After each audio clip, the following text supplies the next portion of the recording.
വളരെ എളുപ്പത്തിൽ തയ്യാറാക്കാൻ പറ്റുന്ന ഒരു ചില്ലി ചിക്കൻ റെസിപ്പിയാണ് ഇന്ന് ഞാൻ നിങ്ങൾക്ക് ഷെയർ ചെയ്യുന്നത്. കളറോ ഒന്നും ചേർക്കാതെ തന്നെ വീട്ടിൽ വളരെ എളുപ്പത്തിൽ തയ്യാറാക്കാൻ പറ്റുന്ന ഒരു റെസിപ്പിയാണ്. ഇതെങ്ങനെ തയ്യാറാക്കാൻ നോക്കാം. ഈ ഒരു റെസിപ്പി തയ്യാറാക്കാൻ നമുക്ക് ആവശ്യമായിട്ടുള്ള സാധനങ്ങൾ 500 ഗ്രാം ചിക്കൻ, എല്ലോട് കൂടിയ ചിക്കൻ തന്നെയാണ് ഈ ഒരു റെസിപ്പിക്കായി ഞാൻ എടുത്തിട്ടുള്ളത്. ചെറിയ കഷ്ണങ്ങളാക്കി മുറിച്ചെടുത്തിട്ടുണ്ട്. പിന്നെ ഉപ്പ്, മുളക് പൊടി, ജിഞ്ചർ ഗാർലിക് പേസ്റ്റ്,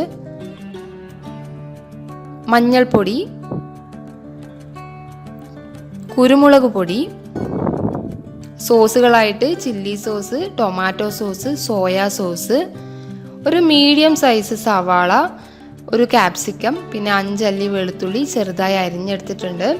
പിന്നെ നമുക്ക് ഈ ഒരു ചിക്കൻ ഒന്ന് ഫ്രൈ ചെയ്തെടുക്കാൻ ആവശ്യമായിട്ടുള്ള എണ്ണയും 1 സ്പൂൺ വിനാഗിരിയാണ് പ്രധാനമായും ആവശ്യമായിട്ടുള്ള ചേരുവകൾ.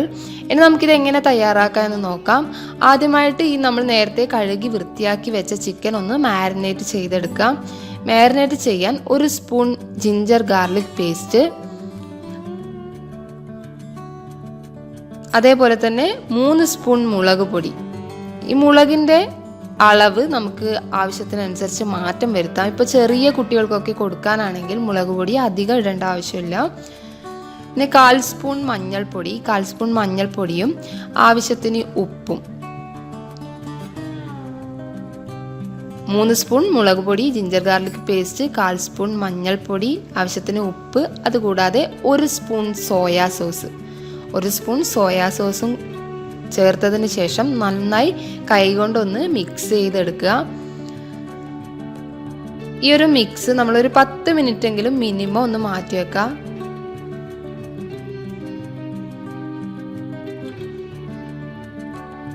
നമ്മുടെ വീട്ടിലെ ചെറിയ കുട്ടികൾക്കൊക്കെ കൊടുക്കുകയാണെങ്കിൽ ഈ എരിവ് ഇത്ര കൊടുക്കേണ്ട ആവശ്യമില്ല. പിന്നെ ഞാനിത് കളർ ചേർക്കാതെയാണ് തയ്യാറാക്കിയിട്ടുള്ളത്. കളറും കോൺഫ്ലോർ എന്നിവയൊക്കെ ഒഴിവാക്കി സിമ്പിളായിട്ടാണ് ഈ ഒരു റെസിപ്പി തയ്യാറാക്കിയിട്ടുള്ളത്. നമുക്ക് ഈ ഒരു മാരിനേറ്റ് ചെയ്ത് വെച്ച ചിക്കൻ നമുക്കിനി ഒന്ന് ഫ്രൈ ചെയ്തെടുക്കാം. സൺഫ്ലവർ ഓയിലാണ് ഇത് ഞാൻ ഫ്രൈ ചെയ്യാൻ ഉപയോഗിച്ചിട്ടുള്ളത്. ഏത് ഓയിലായാലും ഉപയോഗിക്കാം. സൺഫ്ലവർ ഓയിൽ നമുക്കിതൊന്ന് നന്നായി പൊരിച്ചെടുക്കാം. എണ്ണ ചൂടാകുമ്പോൾ ഈ ഒരു നേരത്തെ മാരിനേറ്റ് ചെയ്ത് വെച്ച ചിക്കൻ പീസുകൾ നമുക്ക് ഓരോന്നായി ഇട്ടുകൊടുത്ത് ഒന്ന് ഫ്രൈ ചെയ്തെടുക്കാം. ഇതിൻ്റെ കളറും മണവുമാണ് ഇതിൻ്റെ പാകം നമുക്ക് മനസ്സിലാക്കാൻ സഹായിക്കുന്നത്. ലോ ഫ്ലെയിമിൽ വെച്ചിട്ടാണ് ഈ ഒരു ചിക്കൻ ഒന്ന് ഫ്രൈ ചെയ്തെടുക്കേണ്ടത്.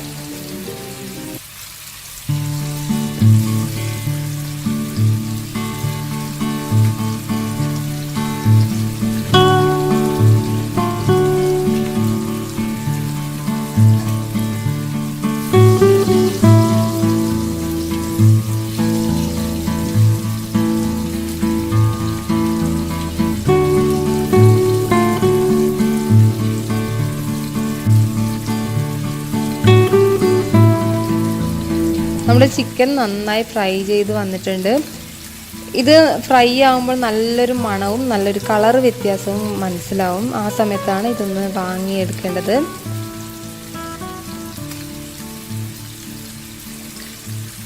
നല്ല മണം വന്നിട്ടുണ്ട്. നമുക്കിതൊന്ന് മറ്റൊരു പാത്രത്തിലോട്ടേക്ക് മാറ്റാം.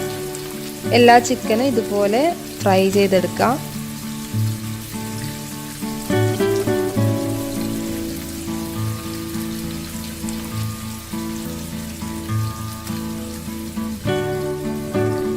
ഇനി നമുക്ക് ഒരു പാത്രം ചൂടാകുമ്പോൾ നമുക്കതിൻ്റെ ആ ഒരു മസാല തയ്യാറാക്കാം.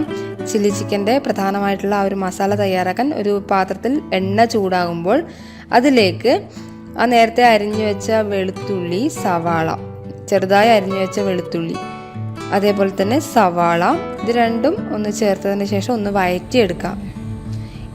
ഇതിലോട്ട് സാധാരണയായി പച്ചമുളക് കീറിയിട്ട് കൊടുക്കാറുണ്ട്. എന്നാൽ ഇതിൽ ഞാൻ അതൊന്നും ഉപയോഗിച്ചിട്ടില്ല. വളരെ ഈസി ആയിട്ട് തയ്യാറാക്കുന്ന മെത്തേഡാണ് കാണിച്ചിരിക്കുന്നത്. ഈ ചെറുതായി അരിഞ്ഞു വെച്ച വെളുത്തുള്ളിയും സവാളയും ഇട്ടുകൊടുത്ത് നന്നായി ഒന്ന് വഴറ്റിയെടുക്കുക. ഈ സവാള കുറച്ചൊന്ന് പാകമായതിനു ശേഷം മാത്രമാണ് ക്യാപ്സിക്കം ഇട്ട് കൊടുക്കുന്നത്.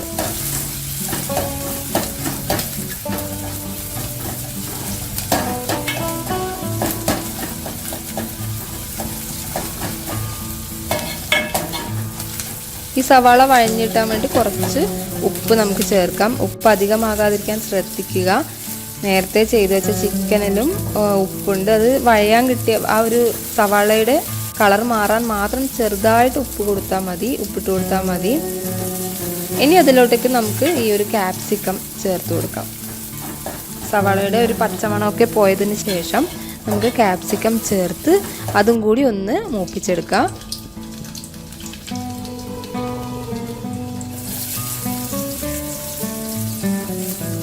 സവാളയും ക്യാപ്സിക്കവും നന്നായി ഒന്ന് വഴറ്റിയതിന് ശേഷം ഒരു സോയാ സോസ് ചേർത്ത് കൊടുക്കുക. അതിനുള്ള ഗ്രേവിക്ക് വേണ്ടിയിട്ടാണ് 2 സ്പൂൺ സോയാ സോസ് ചേർത്ത് കൊടുത്തിട്ടുണ്ട്.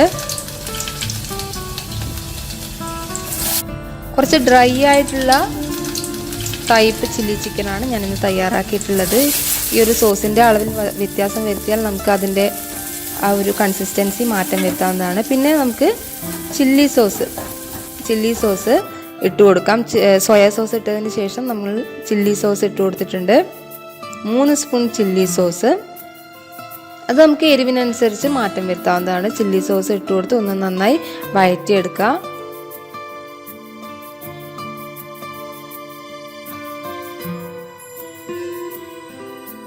എരിവ് കുറച്ചുകൂടി ആവശ്യമായിട്ടുള്ളതുകൊണ്ട് 1.5 സ്പൂൺ കൂടി ഞാൻ ചേർത്തിട്ടുണ്ട്. ഇതൊക്കെ നമ്മളുടെ ടേസ്റ്റിനനുസരിച്ച് ഈ സോസുകളുടെ അളവിൽ മാറ്റം വരുത്താവുന്നതാണ്. ഓരോ ആൾക്കാർക്ക് അത് ഒരു പ്രാവശ്യം ചെയ്യുമ്പോൾ നന്നായി മനസ്സിലാവുന്നതാണ്.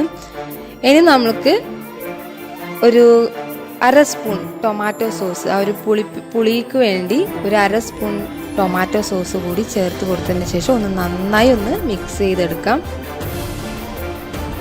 ഈ ഒരു മസാലയ്ക്ക് ഉപ്പ് ആവശ്യമാണെങ്കിൽ കുറച്ച് ചേർത്ത് കൊടുക്കാവുന്നതാണ്. ഉപ്പ് ടേസ്റ്റ് ചെയ്തതിന് ശേഷം ആവശ്യമാണെങ്കിൽ മാത്രം, സോയാ സോസിലും ടൊമാറ്റോ സോസിലൊക്കെ ഉപ്പ് ഉള്ളതാണ്, ആവശ്യമാണെങ്കിൽ മാത്രം കുറച്ച് ഉപ്പൊന്ന് ചേർത്ത് കൊടുക്കുക. ഒന്ന് ടേസ്റ്റ് ചെയ്തതിന് ശേഷം കുറച്ച് ഉപ്പ് ആവശ്യമാണെങ്കിൽ ആ ഒരു ഗ്രേവിക്ക് ചേർത്ത് കൊടുക്കാം. ഇനി നമ്മൾ ഇതിലോട്ട് ഒരു 1/2 സ്പൂൺ വിനാഗിരി ചേർത്ത് കൊടുക്കുക. ഒരു പ്രത്യേക ടേസ്റ്റിനാണ് വിനാഗിരി ചേർത്ത് കൊടുക്കുന്നത്. അത് അത്യാവശ്യമില്ല, ആവശ്യമാണെങ്കിൽ മാത്രം കുറച്ചൊന്ന് വിനാഗിരി ചേർത്ത് കൊടുത്തതിന് ശേഷം നമ്മൾ നേരത്തെ ഫ്രൈ ചെയ്ത് വെച്ച ചിക്കൻ ഇതിലോട്ട് ചേർത്ത് കൊടുക്കാവുന്നതാണ്. ആ ഒരു ഗ്രേവിയുമായി നന്നായി ഈ ഒരു ചിക്കൻ ഒന്ന് മിക്സ് ചെയ്തെടുക്കുക. ചെറിയ ചൂടിൽ ഇതൊന്ന് മിക്സ് ചെയ്ത് കൊടുക്കാം.